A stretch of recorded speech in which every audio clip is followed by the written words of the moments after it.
તો ઉપરવાસમાં પડેલા ભારે વરસાદને પગલે વલસાડની વાંકી નદીમાં ઘોડાપૂરની સ્થિતિનું નિર્માણ થયું છે, જેને લઈને વાંકી નદીના પાણી વલસાડ શહેરની અબ્રામાની સોસાયટીમાં ઘૂસ્યા હતા। સોસાયટીમાં નદીના પાણી ઘૂસતા લોકો ઘરવખરીનો સામાન બચાવવા માટે પ્રયત્ન કર્યા હતા। તો વહેલી સવારથી સોસાયટીમાં ઘૂસેલા પાણી હજુ પણ એ જ સ્થિતિમાં હોવાથી લોકો ત્રાહિમામ પોકારી ઉઠ્યા છે અને વહીવટી તંત્ર કે નગરપાલિકા તરફથી કોઈ પણ પ્રકારની મદદ ન પહોંચતા લોકોએ પાલિકા અને નેતાઓ પર રોષ ઠાલવ્યો।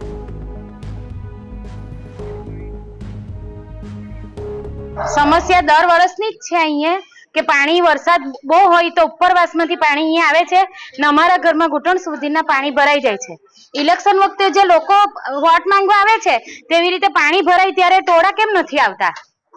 ત્યારે તો કેટલી આજીજી કરે છે કે અમને જ આપજો વોટ, તો અત્યારે કેમ એ લોકોની ફરજ નથી આવવાની? 11 વાગ્યાથી પાણીની શરૂઆત થઈ છે આવવાની ને અમે સામાન બધો ચડાવ્યો છે। દર વર્ષે જ આવું થાય છે। કાલથી વરસાદ પડે છે ને અહીંયાથી પાણી નદીનું પાણી બેક મારે છે ને કોઈ જવાની કોઈ વ્યવસ્થા નથી। એને લઈને દરેક વખતે આ સોસાયટી વાળા હેરાન થાય છે।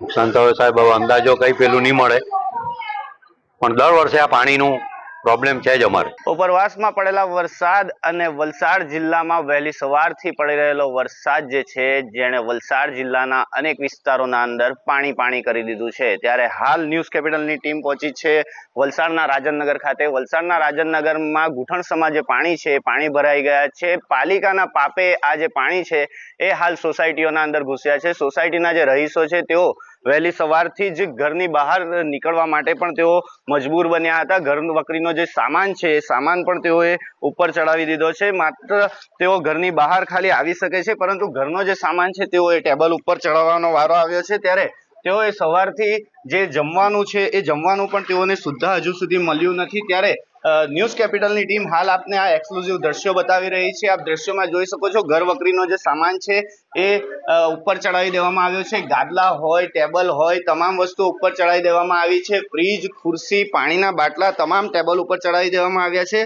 તો સાથે જ આ જે રસોડાની હાલત જે છે આપ જોઈ શકો છો સીધા દ્રશ્યોના અંદર, જે પ્રમાણે પાણી જે છે એ પાણી ઘરના અંદર ઘૂસી ગયા છે। એટલે કે વાંકી નદીના જે પાણી છે ને સાથે જ જે ખાડીનું પાણી છે એ પણ અહીં આવતું હોય છે, જેને લઈને આ જે દ્રશ્યો છે એ દ્રશ્યો સર્જાયા છે। અને ઘરના જે લોકો છે એ લોકો હાલ તો મજબૂર બન્યા છે ઘરના અંદર રહેવા માટે। એટલે કે વહીવટી તંત્ર અને નગરપાલિકાની જે પ્રી મોન્સૂન કામગીરી છે, પ્રી મોન્સૂન કામગીરી હાલ તો પોકળ સાબિત થઈ છે અને રાજનનગરના જે રહીશો છે તેઓએ હેરાન પરેશાન થવાનો વારો આવ્યો છે।